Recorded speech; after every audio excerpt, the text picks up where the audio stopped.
This 1868 portrait of two dress shop apprentices looks charming until you spot the ledger on the table. At first glance, it seemed like a picture of opportunity. Two young women, poised beside bolts of fabric, their hands resting gently in their laps. A business ledger sat open on the table between them. It looked like the beginning of something, until one curator noticed what was actually written on that page. Her name was Dr. Lorraine Hargrave, and she had spent 19 years as a textile historian at a small museum in Central Virginia. The photograph arrived in a donation box from a Richmond estate sale in the spring of 2019, tucked between pattern books and yellowed receipts from a dressmaking shop that had closed sometime before the First World War. Lorraine's job was to catalog the collection, flag anything worth exhibiting, and write condition reports for items headed to cold storage. Most of what she saw was unremarkable. Fabric swatches, broken shears, business cards, advertising services long forgotten. But this photograph stopped her. It was an albumen print, common for the 1860s, mounted on a thick cardboard backing. The image showed two young black women, perhaps 16 or 17, seated side by side in a photographer's studio. They wore matching calico dresses with white collars, their hair pulled back neatly. Behind them hung a painted backdrop of drapery and columns, the kind studios used to suggest refinement. In front of them sat a small table with a stack of fabric bolts and a thick leather-bound ledger, its pages open toward the camera. At first, Lorraine assumed the ledger was a prop. Studios often included objects meant to suggest industry and respectability. A businessman might pose with a pen in hand. A seamstress might hold a needle.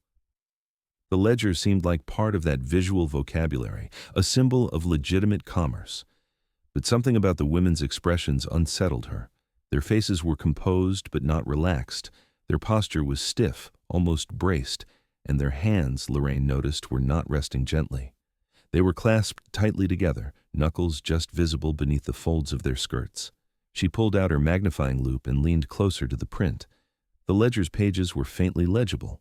The handwriting was small but precise, and as Lorraine traced the columns with her eye, she began to make out individual words. There were names on the left side of the page, 2 of them, and beside each name, a running list of numbers. At the top of the right column, a single word had been underlined: debts. Lorraine set the loupe down and sat back in her chair. She had catalogued thousands of photographs over the years, portraits of workers, families, tradespeople, servants. She knew how often the camera had been used to construct flattering fictions, but she had rarely seen the fiction and the truth captured in the same frame, laid out so plainly that the image contradicted itself. This was not a portrait of two young seamstresses building a future. This was a portrait of two young women whose debts had been written into the record before the shutter clicked. She knew even then that if she ignored this, a story that someone had tried very hard to bury would stay buried. Lorraine had come to textile history through an unusual route. She had trained first as an accountant, spending a decade in corporate auditing before returning to graduate school in her late 30s. Her dissertation had focused on the economics of Southern dressmaking in the antebellum period, tracing the flow of money through shops that depended on enslaved labor, even when they appeared to be run by free white women. She understood ledgers. She understood how numbers could tell stories that words tried to hide. That evening, after the museum closed, she returned to the conservation lab with a high-resolution scanner. She removed the photograph carefully from its cardboard mount, noting as she did a faint pencil inscription on the back: M. Thorns, Richmond, 1868. She scanned the image at maximum resolution, then enlarged the section showing the ledger until the handwriting filled her screen. The names were partially visible now. The first appeared to be Celia. The second was harder to read, but Lorraine thought it might be Hannah or Hannah. The columns beside their names listed itemized charges: thread, needles, fabric remnants, meals, lodging, candle allowance, laundry fee. Each charge was dated, each was followed by a small sum, and at the bottom of each column, a running total had been circled in ink. The numbers were not small, they were not shrinking. They were growing. Lorraine knew what she was looking at. She had read about this practice in court records and legislative debates from the Reconstruction era, but she had never seen it captured so nakedly in a photograph, displayed almost proudly, as if the shop owner had wanted the image to serve as proof of the arrangement. She turned the photograph over again and studied the inscription. M. Thorne's. A dressmaking shop in Richmond, 1868, 3 years after the end of the Civil War. The next morning, she began to chase the obvious leads. Richmond city directories from the 1860s were available on microfilm through the state library. Lorraine found a listing for Mrs. M. Thorne, dressmaker, on East Main Street beginning in 1859. The shop appeared in directories through 1871, then vanished. There was no obituary for Mrs. Thorne in the Richmond newspapers Lorraine could access, and no record of the business being sold. It simply stopped appearing. She contacted a colleague at a university archive in Washington, a historian named Dr. Samuel Okonkwo, who specialized in post-emancipation labor systems in the Upper South. Samuel had written extensively about apprenticeship contracts, the legal mechanisms white employers used to bind black workers, especially children and young adults, to years of unpaid or underpaid labor after slavery officially ended. When Lorraine sent him the scanned image, he called her back within the hour. "This is remarkable," he said. "I've seen the contracts, I've seen the court records, but I've never seen a photograph that shows the ledger itself. This is the accounting of bondage in real time." He explained what Lorraine had already begun to suspect. Under Virginia law during Reconstruction, black minors could be apprenticed to white employers if the courts deemed their parents unable to provide for them. In theory, these apprenticeships were meant to teach trades and ensure stability. In practice, they were often a legal loophole that allowed former slaveholders and their allies to retain control over black labor. The apprentices were required to work without wages. They were charged for their own food, clothing, lodging, and supplies. Their debts accumulated faster than any labor could repay. And because the contracts bound them until they reached adulthood, often defined as 21, they had no legal means of escape. "The ledger in this photograph," Samuel said, "is almost certainly a record of that debt. The shop owner would have shown it to the girls regularly to remind them how much they still owed, and she would have shown it to anyone who questioned the arrangement to prove that the relationship was contractual, not coercive." Lorraine asked if there was any way to identify the two young women. Samuel suggested starting with the Freedmen's Bureau records for Richmond. The Bureau had documented apprenticeship disputes throughout the South, and Virginia had been a particular flashpoint. If Celia and Hannah had ever tried to leave, or if their families had petitioned for their release, there might be a paper trail. Lorraine spent the next 3 weeks in archives. The Freedmen's Bureau records for Virginia were extensive but fragmented, scattered across multiple repositories and digitized only in part. She found dozens of cases involving contested apprenticeships, young people bound to former masters under dubious legal pretenses, parents who had walked miles to file complaints, children who had simply disappeared into the households of white families and never been seen again. But she could not find a case involving M. Thorne or a dressmaking shop on East Main Street. She widened her search. Richmond property records from the 1860s showed that the building at the address listed in the city directory had been owned by a man named Horace Thorne, a merchant who had died in 1857. His widow, Margaret Thorne, had inherited the property and converted the ground floor into a dressmaking shop. There were no surviving business records from the shop itself, but Lorraine found a brief mention in a local newspaper from 1866. Mrs. Thorne's establishment on East Main continues to offer fine dressmaking services, with several young colored apprentices now in training. Several young colored apprentices, the phrase was chilling in its casualness. Lorraine returned to the census records. The 1870 census for Richmond listed Margaret Thorne as a 52-year-old widow living above her shop. In the same household were 2 black females, ages 18 and 19, listed as servants. Their names were Celia Gaines and Hannah Bray.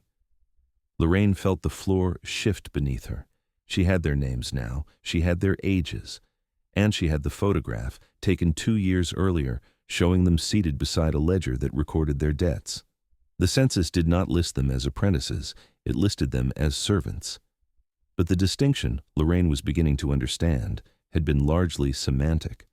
Whether the law called them apprentices or servants, the economic relationship was the same. They worked. They owed. They could not leave. She needed to understand the system more fully. She needed to see where Celia and Hannah had come from and whether anyone had ever tried to get them out. Dr. Okonkwo introduced her to another researcher, a legal historian at a university in North Carolina named Professor Diane Walcott. Diane had spent years studying the intersection of labor law and racial control in the post-Civil War South, and she had a particular interest in how courts had adjudicated disputes over black children and young adults. When Lorraine shared what she had found, Diane offered to search the Virginia court records for any cases involving the Gaines or Bray families. 2 weeks later, Diane sent her a scan of a handwritten petition from 1867. The petition had been filed by a woman named Lucinda Gaines, who identified herself as the mother of Celia Gaines. Lucinda stated that her daughter had been taken from her in 1865, shortly after the end of the war, by agents of the local court who claimed that Lucinda was too poor to care for her. Celia had been placed as an apprentice with Mrs. Margaret Thorne, a dressmaker. Lucinda had not consented to the arrangement. She had not been told where her daughter would be living, and when she had gone to the shop to ask for Celia's release, she had been turned away. The petition asked the court to void the apprenticeship and return Celia to her mother's custody. The court's response, attached to the petition, was a single paragraph. The judge found that Lucinda Gaines had not demonstrated sufficient means to support her daughter. The apprenticeship would remain in effect until Celia reached the age of 21. Lorraine read the document 3 times. The language was dry and procedural, but the violence was unmistakable. A mother had been separated from her child by legal force, and when she had tried to get her back, the court had sided with the white woman who held her. She searched for any record of Hannah Bray's family but found nothing. No petition, no complaint, no trace of parents or siblings. Hannah had simply appeared in Mrs. Thorne's household, and there was no surviving document that explained how she got there. Lorraine flew to Richmond. The building on East Main Street was gone. The entire block had been demolished in the 1950s to make way for a highway interchange. But the Virginia Historical Society held a small collection of photographs from the same era, and Lorraine found an exterior view of the Thorne building taken in 1872. It showed a narrow 3-story structure with a shop front on the ground floor and living quarters above. A sign above the door read, "M. Thorne, Dressmaker." In the second-floor window, barely visible, was the silhouette of a figure looking down at the street. Lorraine could not tell if it was Celia or Hannah or someone else entirely, but the image stayed with her. Someone had stood at that window watching the world go by and had not been free to walk out the door. She visited the site where the building had once stood. There was nothing to see now, just concrete and traffic. But she took photographs anyway, trying to imagine the geography of confinement. The shop would have been on the ground floor. The living quarters would have been upstairs. The girls would have slept in the same building where they worked, eaten meals that were charged to their accounts, worn clothes that added to their debts. Every aspect of their existence had been monetized and recorded. She met with a local archivist who specialized in African American genealogy. His name was Robert Sims, and he had spent decades tracing the families of formerly enslaved people through church records, burial registers, and oral histories. When Lorraine showed him the photograph, he studied it for a long time without speaking. "I've seen ledgers like this in plantation records," he said finally. "They used to keep track of rations, clothing, everything they gave to enslaved people. After the war, the same logic continued. If you can make someone owe you, you can keep them."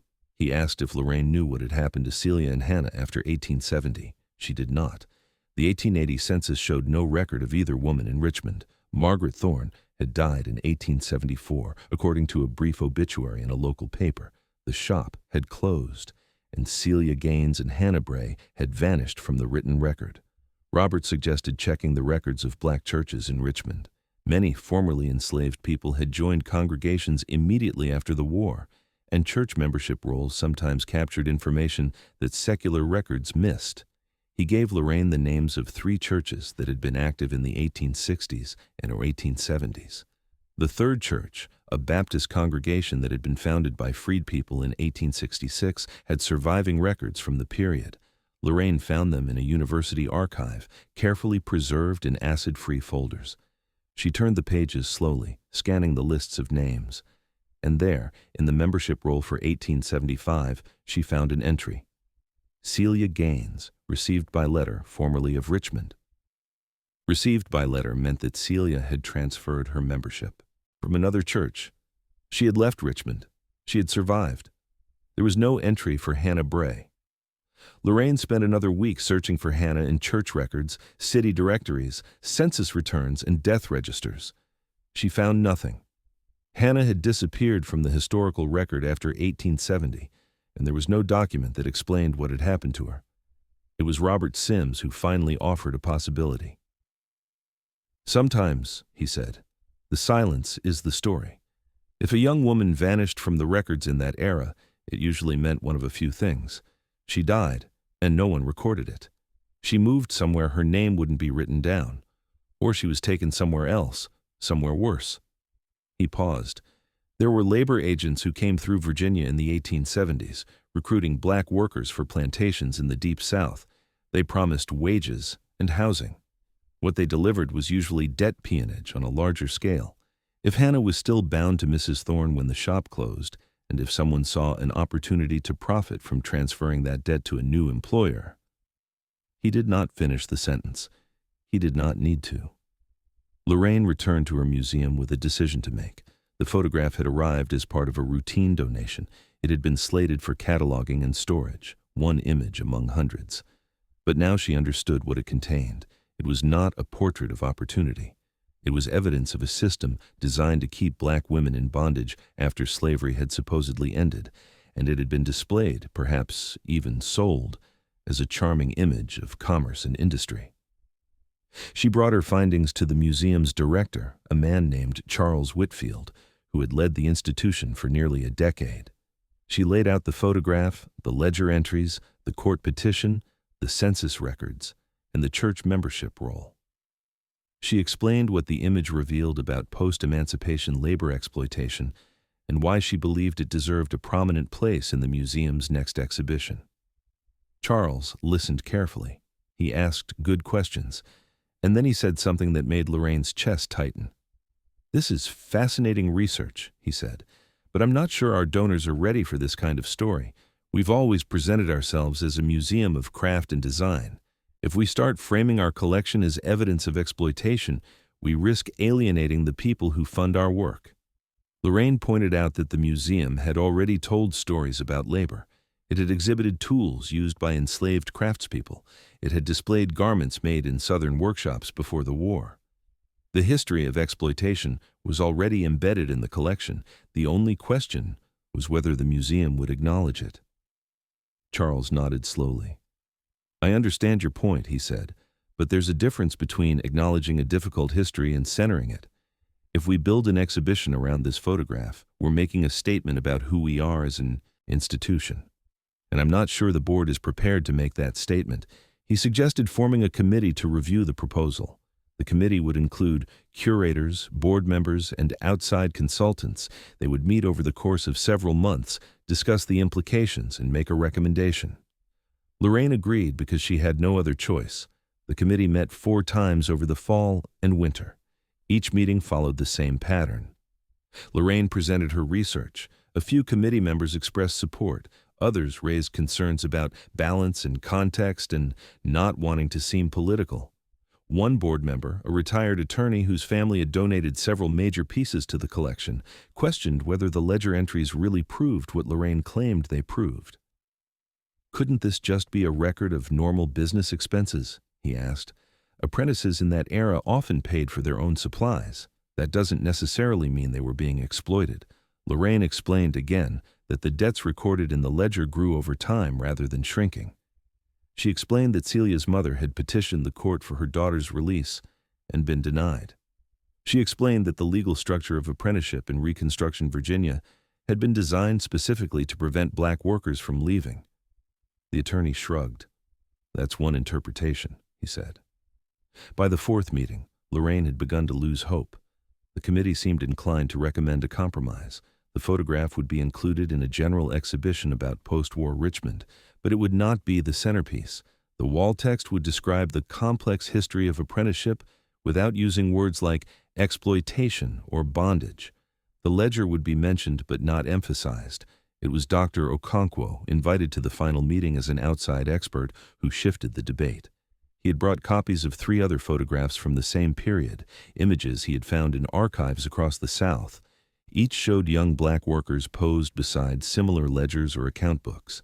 Each had been taken in the years immediately after the war, and each, he explained, appeared to have been commissioned by the employers themselves as proof of the legitimacy of their labor arrangements. These photographs were not accidents, he said. They were advertisements. They were meant to show potential customers and potential critics that the workers were there voluntarily, that the debts were fair, that the system was just. They were propaganda for a new form of slavery, and they worked. For more than a century, people looked at these images and saw what the photographers wanted them to see: young women learning a trade, opportunity, progress. He paused. But the ledgers tell a different story, and if this museum chooses to hide that story, it becomes complicit in the same project. It becomes part of the propaganda. The room was silent for a long moment. The committee voted to approve Lorraine's proposal. The exhibition would open the following spring with the photograph of Celia Gaines and Hannah Bray as its central image. Lorraine spent the next 6 months building the exhibition. She worked with designers to create a display that allowed visitors to examine the photograph at multiple scales. A large reproduction hung at the entrance, showing the full image as it would have appeared to a casual viewer in 1868. Beside it, a series of enlargements focused on specific details: the women's clasped hands, the fabric bolts, the ledger with its columns of debts. Interactive screens allowed visitors to read the ledger entries themselves, translating the faded handwriting into clear text. The wall text told the story of Celia and Hannah as fully as the surviving records allowed. It described the apprenticeship system. It quoted Lucinda Gaines's petition.